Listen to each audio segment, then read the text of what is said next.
Hey everybody, Ken Madden with Goldstrike, and today I'm here to show you the newest version of one of our favorite parts. It's the reflector replacement light.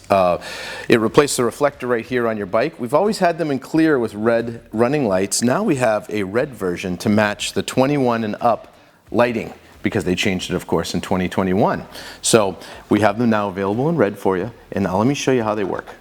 So as you can see, it's a nice, brilliant, matching red look that blends in with all the other lighting in the back now, and it's a great replacement for your reflector, which of course doesn't light up.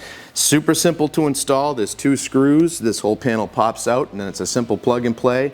No splicing or anything. So for all of the instruction information, we actually have a video. We'll put a link down below, and go to goldstrike3d.com to see if it fits your bike and to order. So thanks for watching today. I hope you like this, and we'll have a good ride.